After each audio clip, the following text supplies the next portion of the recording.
Hey, Southeast Missouri sports fans. Enjoy the show and want to take it on the go? You can find every episode on Apple Podcasts, Spotify, Amazon Music, or YouTube. Tune in as they air by searching SEMO Sports Zone wherever you may be listening.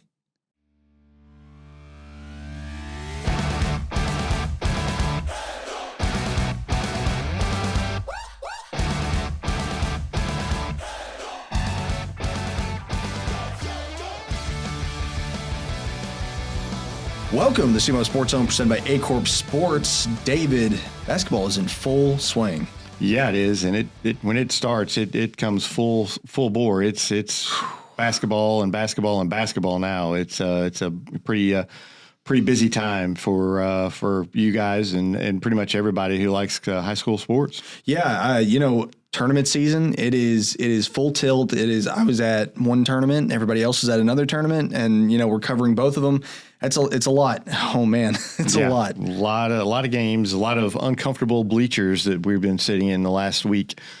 It's that small school feel though. Yeah. There's something nostalgic about it. There's something that everybody really just likes. It's that energy. I don't know.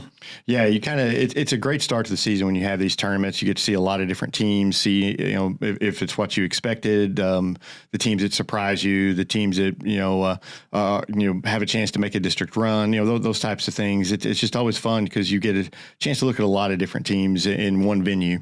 Yeah, early in the season too, which you can start making hot takes already about your team and who they played, if they played anybody, things like that.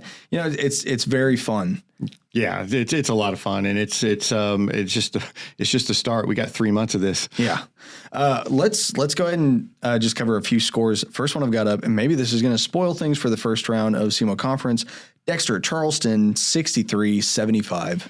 Yeah, Charleston played well. You could tell that they were a little more ready to play than Dexter. I mean, Dexter just coming off of football. The couple of their guys just coming off the football field. Charleston, it started practice a week or two before, so you could tell they were a little fresher. They'd played a game. Yep. They always play well at home. It was a good game to the end. I mean, Dexter fought with them. They had it close after three. Charleston just pulled away, hit some big threes. But I think it bodes well. I think it's going to be a good game at the SEMO Conference tournament. It wouldn't shock me to see Dexter flip it. But I wasn't unimpressed with either team. Trentez Lane for Charleston, 22 points. Really played well.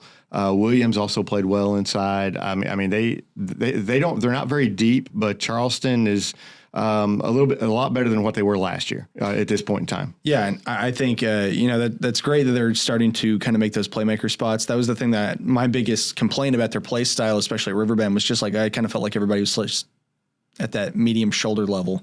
Nobody was really like branching ahead. Yeah, I mean they've got 4 to 5 legitimate scorers out there, and they only go about 7 deep. So I mean I think they're improved. Now we'll see how they are when they get to district time, but I think they are definitely better than they were last year, and they're going to be a tough out in that SEMO Conference tournament.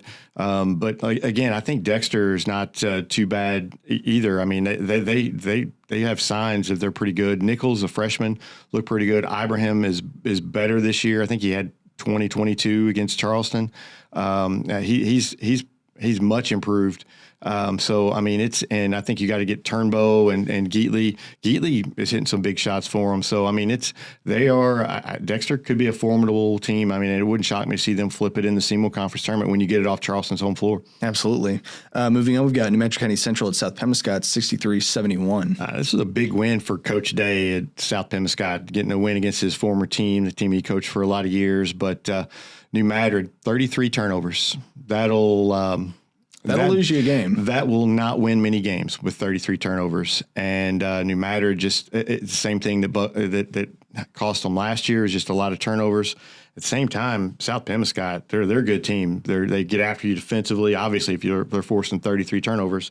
Robert Farmer had 22. Ty Campbell had 15. They go about 9 deep. They run a lot of guys in and out.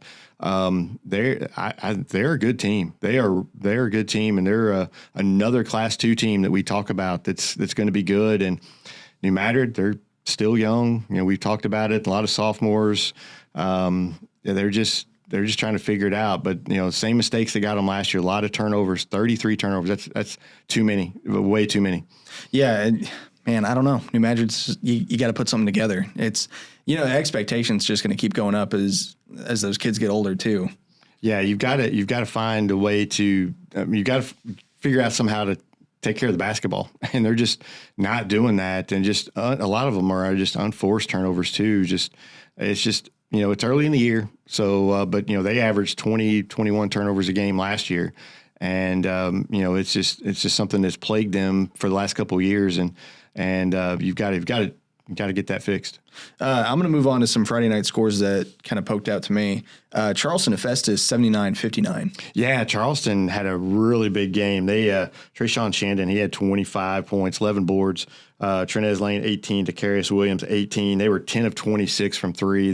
They played really well. Festus is not a bad team, and Charleston made that long trip up there and put it on them. Again, Charleston, they're not a bad team. Mm-hmm. They're improved from last year, and Class 2 kind of needs to take notice that they're better than they were last year. But yeah, they played really well, and they're off to a pretty good start this year. Class 2, I mean, what a bunch of front runners for the area. Yeah, it's going to be those Class 2 districts are going to be a lot of fun. And then Dexter Malden, 71-65. First, I want to start. Malden is much, much better. They are, Coach Fowler's done a great job with them. Obviously, he brought his son, Drew Fowler, who's a really nice player, helps them out a lot. Tristan Moncrief had a monster jam against Dexter and is just athletic as can be, really good player. They played well. Dexter went on a 13-0 run to start the second quarter, kind of got the lead there, never really gave it up. I think Malden cut it to 4 with about a minute left, but Dexter was able to pull it away. Nichols, the freshman, he had 16. I think Ibrahim had 16. Sepulvedo had 18. I think Geatley had 18. I mean, those four just really were the show for Dexter. And Geatley's hitting some big shots. They kind of struggled when Malden went to a man there for a little bit until they got that figured out. But Dexter has the ability. It seems like the ability to score a little bit more than last year. Have a lot more offensive firepower this year. See, I think that's going to be the thing that we experience. We experience it a lot with Dexter just going into basketball. Is they get this hot and cold streak, and I mean, but still, yeah. It to me, and maybe I love Dexter. I'm very harsh on him sometimes. What do you think it's going to take to put it together just to be more consistent? I think for them, it's just early season. I think, I like what I see from them. I mean, I think Nichols playing the point is big for them, opens up Geatley so he can work for some more outside shots, and he's been hitting those outside shots. I mean, they're tough to zone because they can hit the three. I mean, Nichols can hit the three, Sepulvedo can hit the three as well. You've got Turnbow and Ibrahim inside, and Anasar when he comes off the bench.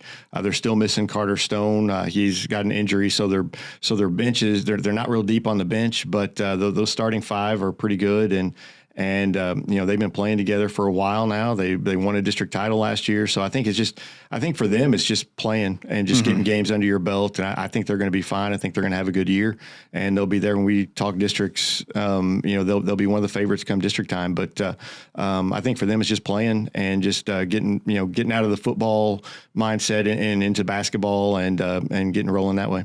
I do think it's funny at Stoddard County. I mean, you've got all these teams that are really starting to get hot. And then, Dexter, biggest town in the area, if they got a football team, so then they come with that kind of pressure, just like got to get out of football mode, got to get into basketball mode.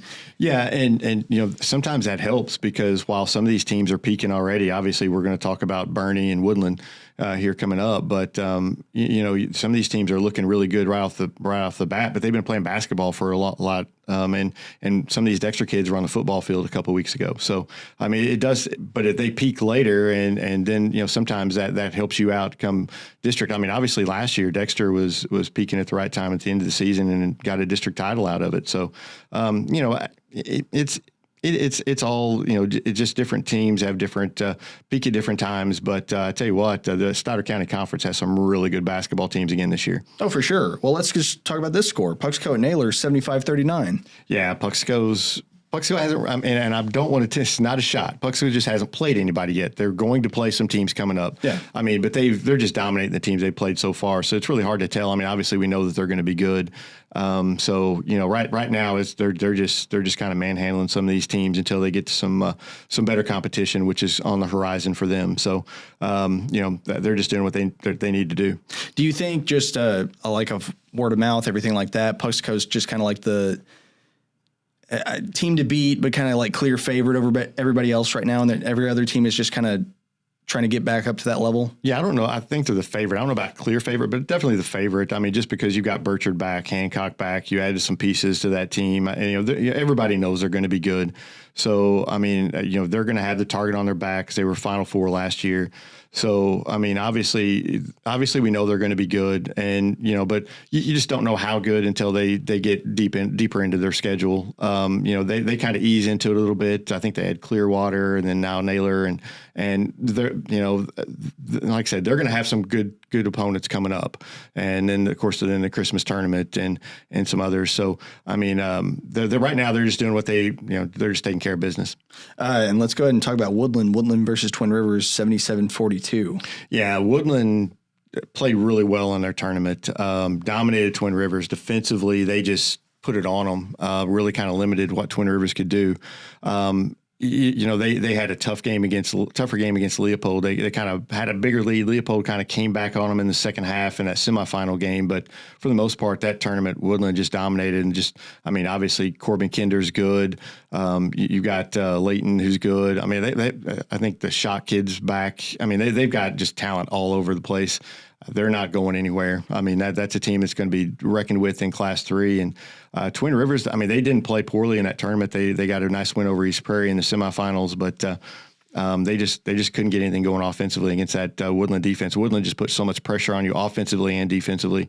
It's just tough, and Twin Rivers just wasn't able to handle it. Which is funny because early takes was Woodland has a ton of offense, not as much defense. Yeah, I think they've really improved defensively this year. They looked really good defensively, and like I said, Twin Rivers just never really seemed to get into anything that they could get going offensively. So just a nice job by Woodland, but they put so much pressure on you. They're just relentless offensively and defensively. It's tough, and that's kind of a lot of what the Stoddard County Conference is right now. Is just a lot of teams that play relentless on offensive side of the floor, but also on the defensive side of the floor. And we'll talk about some of these other teams as well. But I mean, there's a lot of these teams that just get after you.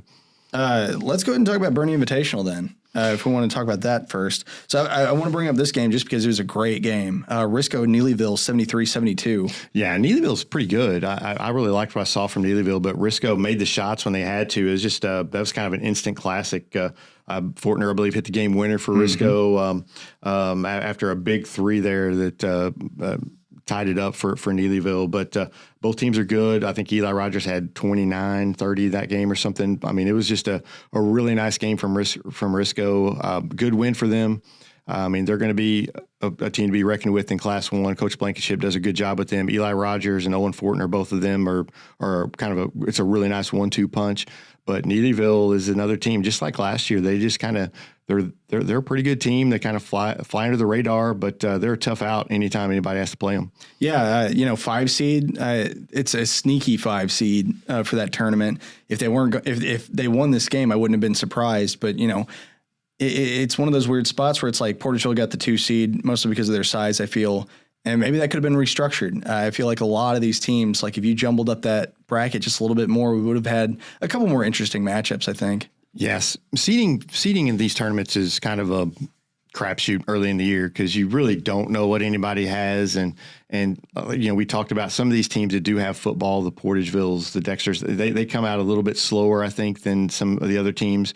So, these other teams have been playing basketball for maybe year round. I mean, right. And some of these guys have been, focused on football for the last 3-4 months. So it doesn't surprise me that Portersville came out a bit slow, but seeding these things early, I mean, you just never know what somebody's going to have until you've seen them play a few times, and Portersville is probably overseeded a little bit, but at the same time, it's Neelyville team. I mean, they won the consolation and probably slotted in as a 4 seed maybe if they were reseeding it. So, but just it was a good tournament from them. Absolutely. Well, keep talking about Risco, because you come off of that game, which was super competitive, super close. Then you have Bernie versus Risco, 68-31. Yeah, Bernie is extremely good defensively, and we've talked about this last year. Coach Long does a great job with them defensively. They're always prepared. They're going to get after you. And Risco just struggled to get into anything offensively. They just struggled to score, and Bernie's defense is a big reason for that. They're very active, and they just do a nice job of just making you work to get any shot that you get. And Coach Long always has them prepared, and they're this Bernie team is tough. They got some length inside. They've got shooters outside. I mean, they're a tough team. Absolutely. I feel like their team chemistry was one of the things that, and they shot up quick in this game. It was 13-0 like in the first just a couple minutes. So, Risco's working off that deficit, and then Bernie doesn't, they don't put the brakes on at all.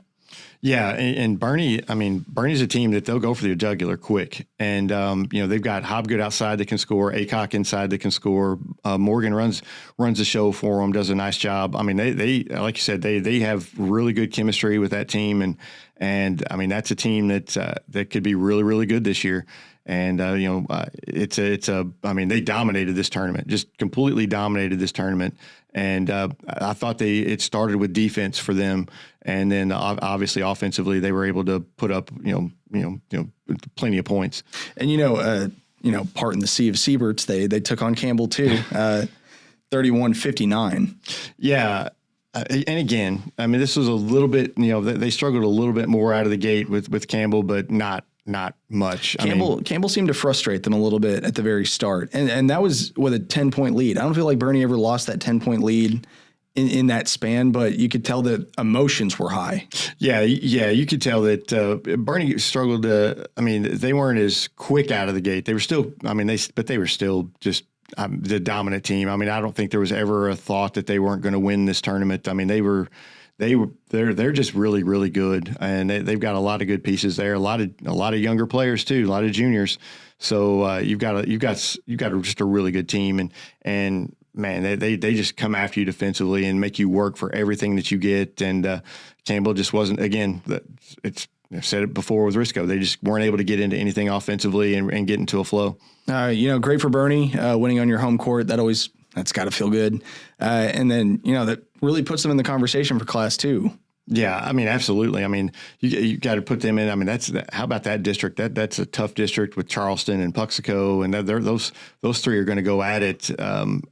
Who knows how that one's going to go? Obviously Puxico is probably the favorite, being the Final Four team from last year, but Charleston and Bernie are going to be right at their heels and looking to knock them off. That's a tough district. Absolutely. And then Orient Invitational. Yeah, I was there and saw a lot of that. Bell City's really good. Bell City, Coach Bixler has done a tremendous job with them. They just play so hard. Hernandez is so quick. And then you got Richardson inside, the mustard man. I don't know if everybody knows the story, but he was cramping, and so he grabbed a bottle. They gave him a bottle of mustard. He was squirting in his mouth in the semifinals, which was just hilarious. But that's what you got to do to win the game. Yeah, and we thought it was pickle juice, but nope, they just went and got him a bottle of mustard, and he was just squirting mustard into his mouth. So that's just an awesome story. But this Bell City team, they play hard, they get after you defensively, they can score. They've got the inside-outside combination. They're not real big, and they don't go real deep. But I tell you, the Asher kid, I was really impressed with him. He didn't do a lot in the scoring column, but he held Gary Tilley in the semifinals to 7 points, and that's a feat. Yeah, and they beat him by about 20.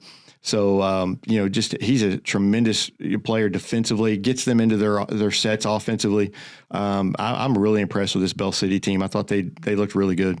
And for the rest of the tournament, I feel like Starter County teams they upped their game a little bit. Obviously Bell City, but then you've got Richland playing pretty well. But Advance, I feel like, was kind of a standout of just like, whoa, where did this come from? Yeah, Advance opened my eyes. I got to see them play a few times, and they get after you.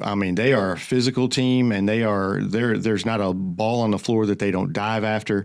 They are active. They get in some foul trouble. because of the way they play, and they're not real deep. You've got to have Hunter Rogers. You got to have him on the floor, and he got into foul trouble in a lot of their games.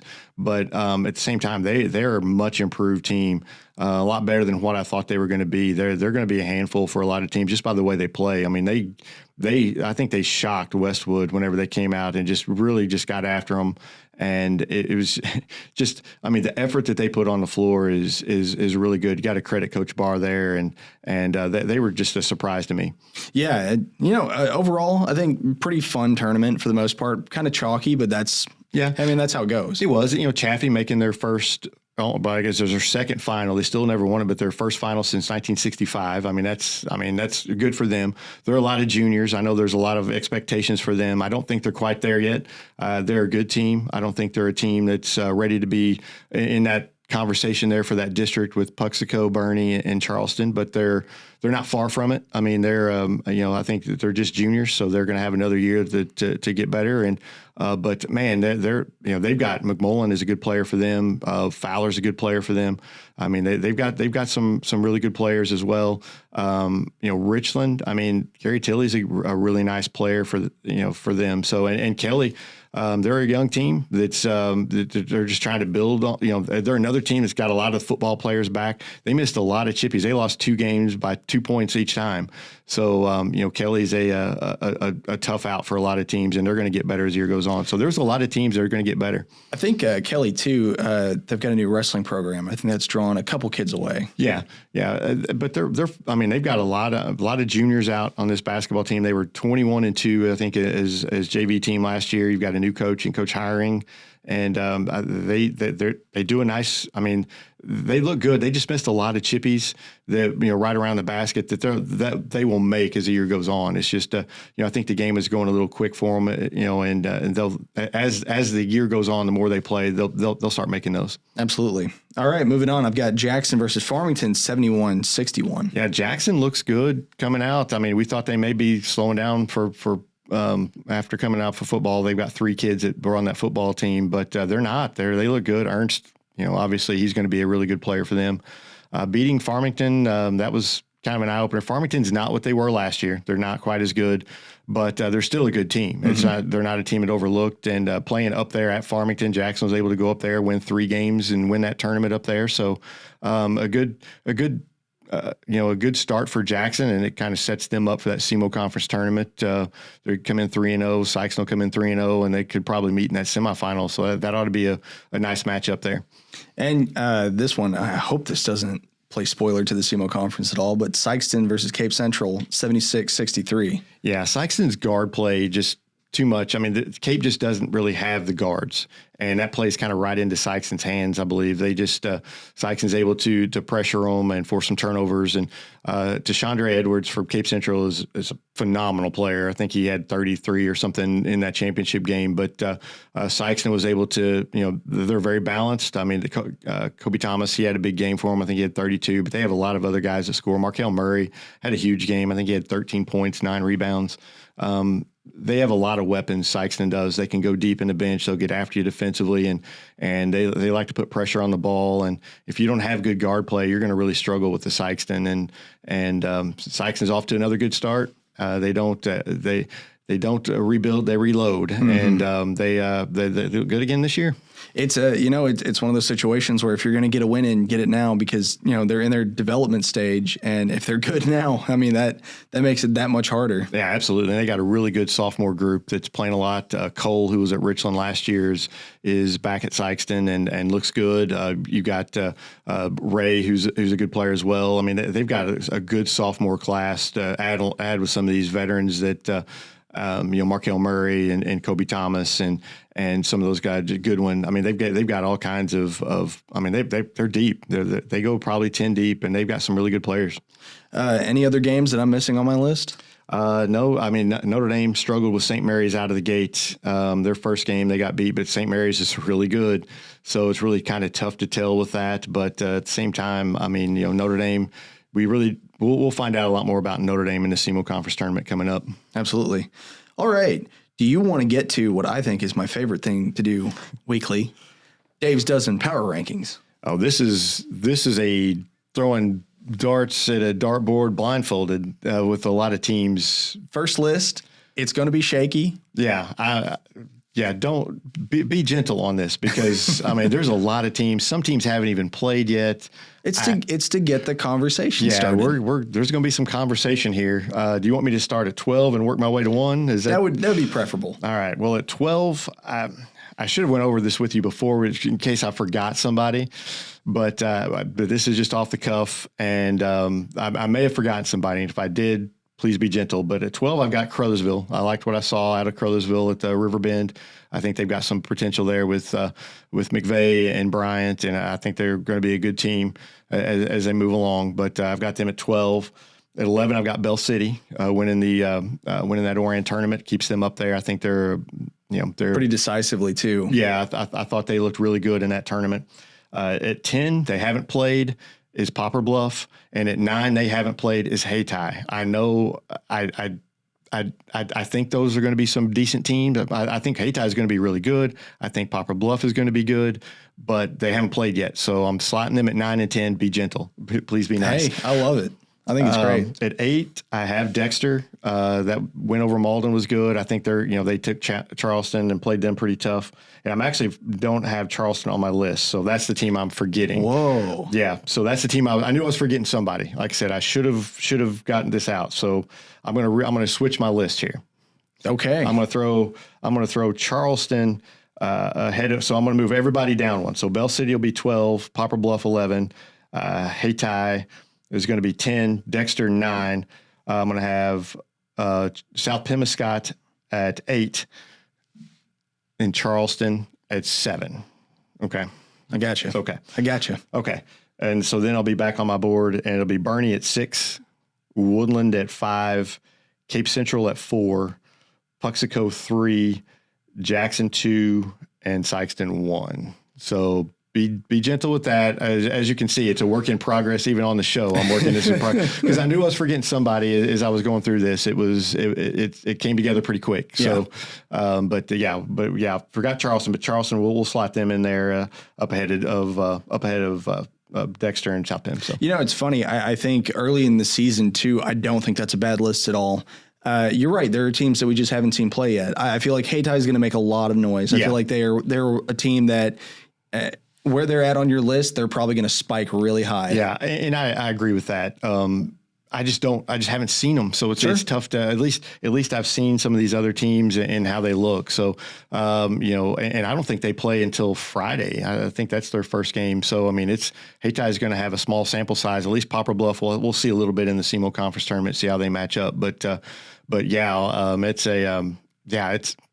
it's tough coming up with 12. From a lot of teams. Yeah. Last year we kind of did a small school, large school. This year we're kind of putting them all in one big pile, and that it's tough coming in with all these teams. Hey, I gave you that challenge before we started the basketball season. Yep. I knew it was going to be kind of a cluster, but I think that's what makes it fun. Yeah, and it's hard trying not to forget a team. I feel bad that, but hey, at least I remembered before the final list was presented. There Absolutely. We go. Let's move on to SEMO Conference. That's coming up, and that's going to be fun. Yeah, that's going to be a fun tournament. I hope anyway. We've thought that before, and we've been disappointed. But I think this year is going to be a good year. I think we got a lot of parity. I hope. First matchup on that is going to be New Madrid County Central and Kennett. Yeah, I mean, New Madrid. I keep thinking New Madrid is going to be good. I said last week I thought they were kind of. Maybe should have been the 7th seed or whatever, but I don't know. I mean, you can't have 33 turnovers. You can't turn the ball over.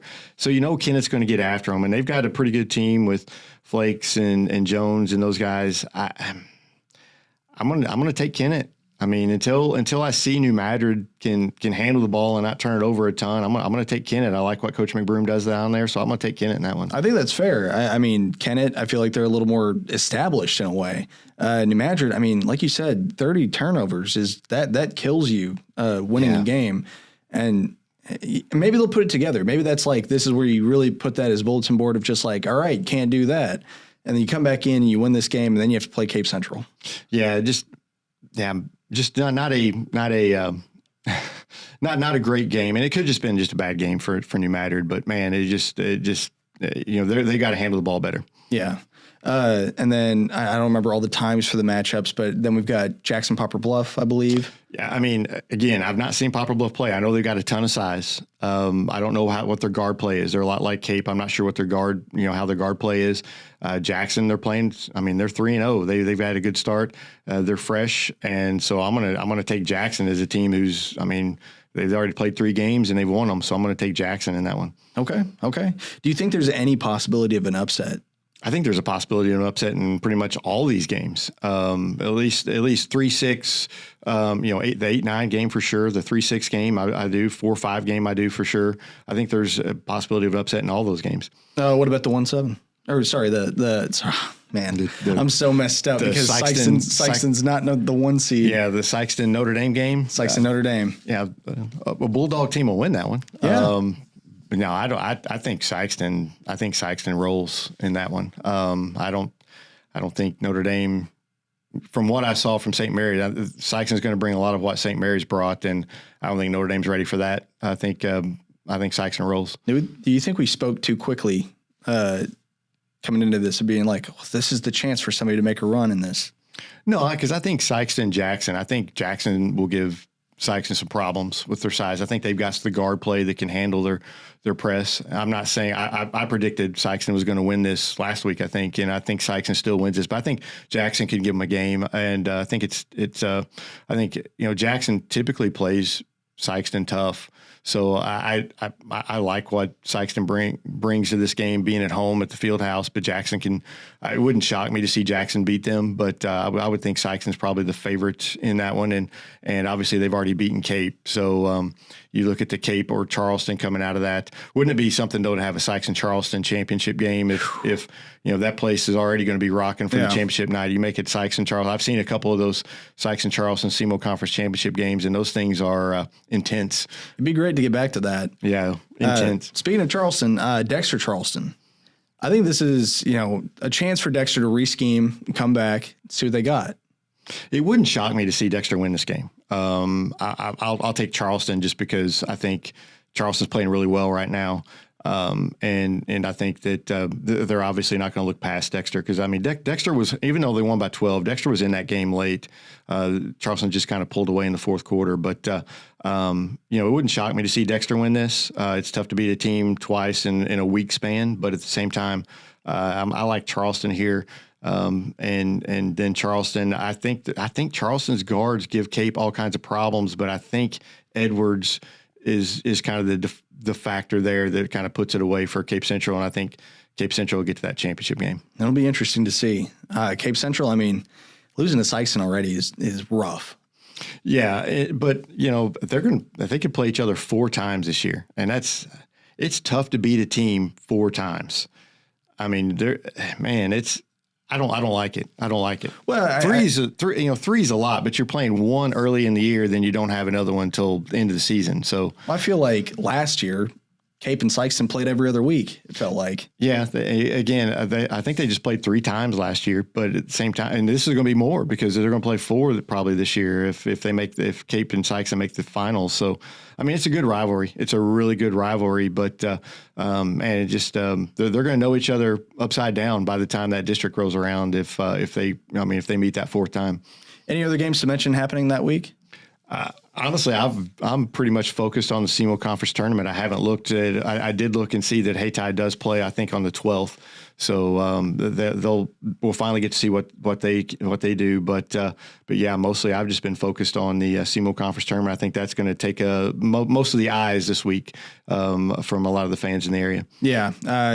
Man, once you get to this time of year too, I feel like you're so honed in on what's right in front of you. Just because there's so much. Mm-hmm. There's a sea of games. Anytime you look on like a Misha scoreboard, things like that, you see like 133 different games played. Yeah. That's insane. Yeah, it's insane. And then not to mention, before our next show, we'll have the seedings of the Bloomfield Christmas tournament. That's going to be that'll be next Saturday. So that's going to be interesting to see how those seeds kind of play out. I kind of figure that Puxico will be the 1, Bernie the 2 there. We'll see if that. We'll see what the coaches think. Dexter could play a role into that if they make a run here at the SEMO Conference tournament. But I would think that probably Puxco 1, Bernie 2 in that seeding right now. I'm still thinking Van Buren. Yeah, I think Van Buren will be in the top 4. I think with Dexter, I think those will be the top 4 seeds. I think. Again, this week will determine a lot for Dexter, I think, because Malden, I think, will get a pretty good seed. I mean, they look good. I mean, they killed Donovan and then played Dexter, close. And that they're a team that I don't want to play in that tournament because Malden typically, last year was the outlier, but typically Malden plays very well in the Bloomfield Christmas tournament. So that's another team that I don't think I would want to play. And Coach Fowler has them playing really well right now. And then we're going to get seeds for the Southeast Missouri tournament as well. And that'll be a lot. I mean, that's going to be very similar to the SEMO Conference tournament with Cape and Charleston and Jackson. I think those will be the top 3 seeds up there. For smaller schools, you got to look for Bell City with winning the Orient Invitational. They'll probably get a favorable seed up there. Woodland will get a really nice seed. Woodland may get that 4 seed up there.